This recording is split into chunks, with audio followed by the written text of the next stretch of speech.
Baik, Assalamualaikum warahmatullahi wabarakatuh. Selamat datang teman-teman di mata kuliah pengantar manajemen untuk mahasiswa Fakultas Ekonomi dan Bisnis ya. Departemen atau prodi akuntansi. Nah, kemarin kita sudah berbicara banyak tentang pengantar manajemen ini. Di setelah Meet itu 3 pertemuan terakhir kita berbicara tentang fungsi manajemen yang organizing. Kali ini kita akan pindah ke fungsi manajemen which is leading atau memimpin gitu ya, keahlian kemampuan seseorang untuk memimpin. Kita lihat aja apa yang akan kita bahas hari ini. Oke, before we start teman-teman, kalau kita di Zoom nanti ataupun kita offline, saya akan menanyakan ini kepada kalian. Apa sih bedanya bos dan leader? Apa sih bedanya atasan dan pimpinan? Apa ya bedanya? Yang pasti ini ada bedanya dan nanti kita akan diskusikan secara langsung aja kalau ini. Nah, teman-teman, di sini kalau kita berbicara tentang leadership, kepemimpinan atau gaya kepemimpinan ataupun cara seseorang memimpin, kemampuan kepemimpinan, leadership itu sendiri terdiri dari 5 tahap seperti yang kalian lihat di sini ya. Jadi kita semua itu mulai dari level 1, di mana di level 1 itu kita secara individual itu memiliki talent, skill, dan knowledge gitu untuk melakukan sebuah pekerjaan. Nah, pada saat itu semua sudah terasa, kita naik ke level 2, level berikutnya, yaitu kita menjadi team leader atau pemimpin untuk beberapa karyawan lain atau kolega lain dalam satu kelompok untuk menyelesaikan sebuah hal. Biasanya di sini kita yang menjadi team leader ini adalah orang-orang yang bekerja baik ya. Kalau di dalam grup gitu ya, maksudnya dapat mengkomunikasikan atau mengkoordinasikan tugas bersama orang lain. Naik satu level lagi, di level 3 kita bisa berperan menjadi manager. Manager ini sebenarnya adalah orang-orang yang memanage team leader tersebut. Jadi levelnya di atas team leader. Nah, ada tujuan tertentu ya, ada goals tertentu yang ingin dicapai oleh manajer tersebut yang dimana goals itu diberikan oleh level di atasnya lagi, which is level 4, yaitu leader. Nah, leader ini satu tingkatan di atas manajer, di mana sang leader ini mempunyai dedikasi yang sangat tinggi untuk mencapai visinya dan standar yang juga sangat tinggi. Nah, apabila kita sampai di level yang leader ini, cara kepemimpinan kita pasti efektif, ya. Jadi kita tidak banyak membuang waktu, tidak banyak membuang tenaga ataupun strategi. Cara kepemimpinan kita pasti sangat efektif. Dan level terakhir dari leadership yaitu eksekutif, di mana di sini dengan dedikasi yang besar kita memanage level-level di bawah kita dan kita membawa perusahaan ke level yang lebih besar lagi, maksudnya expand the company to the higher level gitu. Atau kita ekspansi menjadi mungkin malah dari perusahaan kecil menengah ke perusahaan besar ke perusahaan yang jauh lebih besar gitu ya, giant company seperti itu. Nah, ini adalah level-level dari leadership teman-teman, dan ini semuanya pasti dilalui oleh semua pemimpin yang pernah ada gitu, baik itu pemimpin secara politik ataupun pemimpin secara perusahaan seperti yang kita bahas sekarang. Nah, terus untuk menjadi seorang leader, terus apa sih quality yang harus kita miliki? Kualitas diri seperti apa sih yang harus kita miliki? Pertama, semuanya penting ya teman-teman, tapi pertama kita bahas dulu adalah seorang pemimpin atau seorang leader itu adalah orang yang fokus kepada hasilnya, bukan orang yang gila hormat gitu ya, salut. Orang yang ingin dihormati, ingin dihargai. Yes, indeed, kita pasti ingin dihargai dan ingin dihormati. Tapi ada beberapa orang yang memang sangat gila dihormati gitu ya. Seorang leader tidak seperti itu teman-teman. Seorang leader malah fokus pada resultnya, hasil yang ingin dicapainya. Nah, kedua, seorang leader itu mampu mengkomunikasikan tujuan dari hal yang kita lakukan dan arti sebenarnya dari semua langkah-langkah yang kita ambil atau kita jalankan dalam perusahaan. Ketiga, seorang leader adalah bukan cuma orang yang duduk di belakang meja gitu ya dan memerintah, tapi leaders quality itu adalah seseorang yang memimpin dengan memberikan contoh gitu. Jadi tidak hanya memerintah, tapi kadang ada saat-saat dimana kita turun ke lapangan dan memperlihatkan gini loh cara bekerjanya. Lead by example. Jadi bawahan-bawahan kita itu akan melihat kita bukan karena takut, mungkin bukan karena segan, tapi karena melihat bagaimana pekerjaan kita.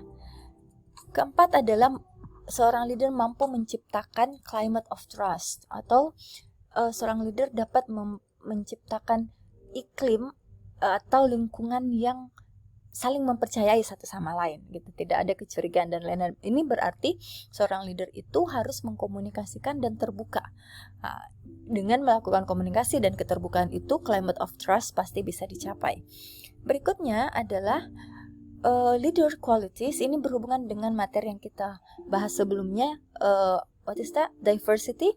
Ya, jadi generate unity. Jadi unity of diversity, unity in diversity ya.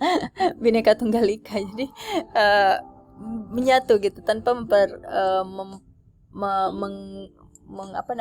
mengintimidasi ataupun menyisihkan orang-orang tertentu, tapi bisa mempersatukan semua orang-orang dalam satu tim atau orang-orang di beberapa tim jika dia manajer untuk melakukan suatu pekerjaan atau mencapai objektif tertentu.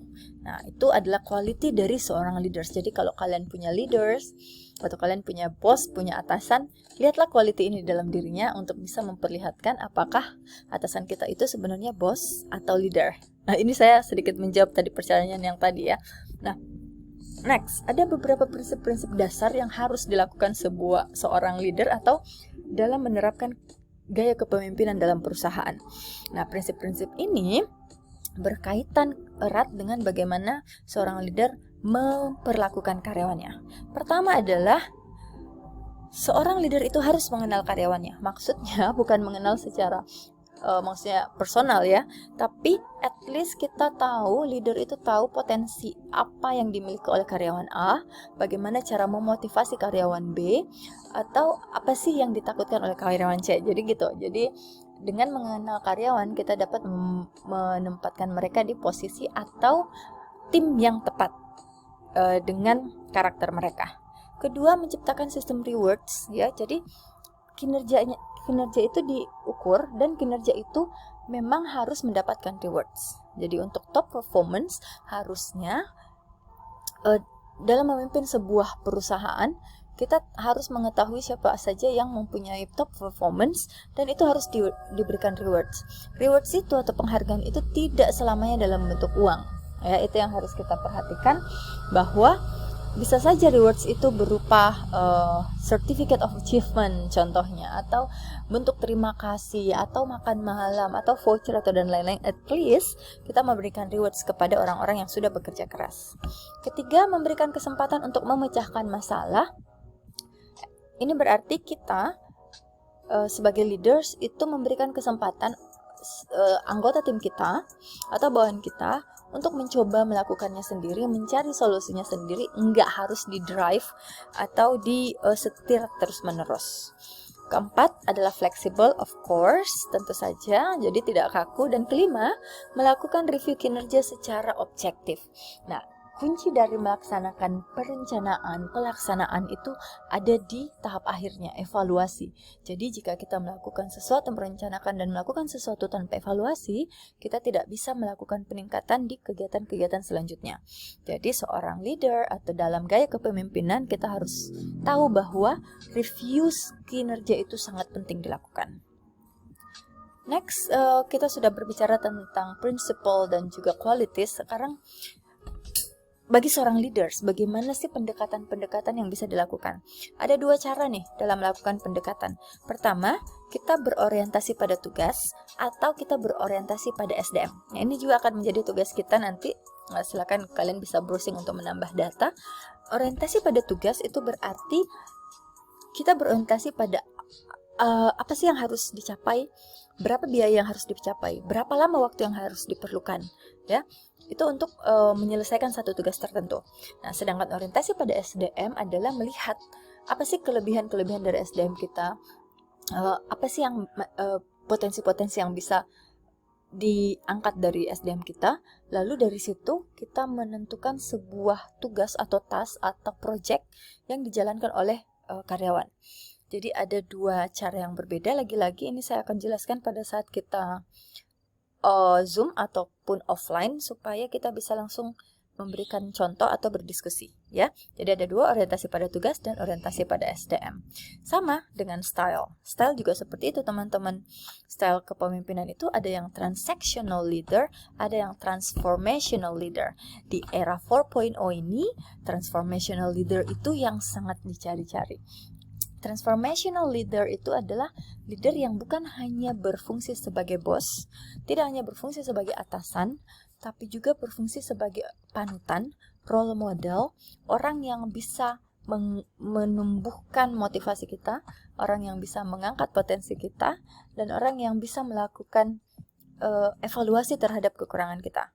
Nah, jadi saya tidak perlu menjelaskan transactional sebenarnya karena itu bentuk lama atau mungkin atau bentuk belum berkembang dari transformational. Nah, ini juga nanti kita akan diskusikan kalian lebih setuju transactional leader atau transformational leader. But at least kita bisa melihat gaya kepemimpinan ini banyak sekali di sekitar kita.